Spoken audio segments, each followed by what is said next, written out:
Olha que engraçado. Quando as pessoas olham para mim com essa barba branca, acham que eu tenho mais de 60 anos, mas eu não tenho. Mas por acharem que eu tenho mais de 60 anos, eu começo a perceber na cidade as mudanças de hábitos. As pessoas me convidam para entrar nas filas preferenciais. É claro que eu não entro, mas elas convidam. Os jovens ficam um pouco mais preocupados, um pouco mais delicados, dão lugar nos ônibus, se preocupam em respeitar as filas preferenciais e aos poucos a gente vai vendo uma mudança da cultura em relação ao idoso. O idoso não é para ficar em casa, o idoso é para viver, como muita gente chama, né, a melhor fase da vida, é para viver intensamente os seus anos finais de vida com muita alegria, muito prazer e, sobretudo, com sentimento de acolhimento.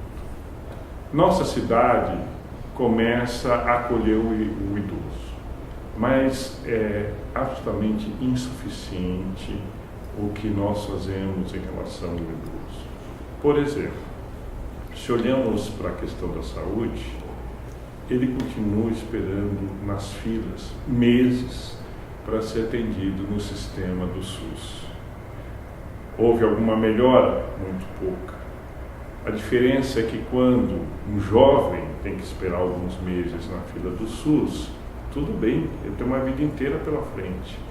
Mas quando o idoso tem que esperar na fila do SUS, ele está abreviando a sua qualidade de vida muito rapidamente. Quando olhamos a questão do transporte público, tivemos alguns avanços, espaços destinados aos idosos, tivemos. Mas quando vamos ver as condições dos pontos de ônibus, quando vamos ver as condições de acolhimento das pessoas que têm mais dificuldade, continua sendo terrível. Para não dizer o problema da travessia das ruas, todo mundo sabe que os idosos levam mais tempo para atravessar as ruas. E o tempo de sinalização para os pedestres não é feito levando em consideração o idoso. Então, enquanto as pessoas atravessam a rua rapidamente, o idoso está na metade da rua. E as pessoas começam a ficar muito impacientes. Como também ficam impacientes com o idoso que dirige. O idoso que dirige, aliás, deveria ser um exemplo para nós, porque ele é muito mais cuidadoso ao volante do que a maioria. E as pessoas olham para o idoso com uma certa intolerância. Além disso, nós temos que levar em consideração um outro fator. As famílias hoje não são mais as famílias de antigamente. São famílias cada vez mais nucleadas, quando não fragmentadas. Se antes os idosos tinham o acolhimento da família, hoje os idosos se tornam um ônus cada vez maior para as famílias. E isso passa a ser um grande problema quando não há uma alternativa como casas para idosos, casas que possam acolher os idosos, principalmente na periferia.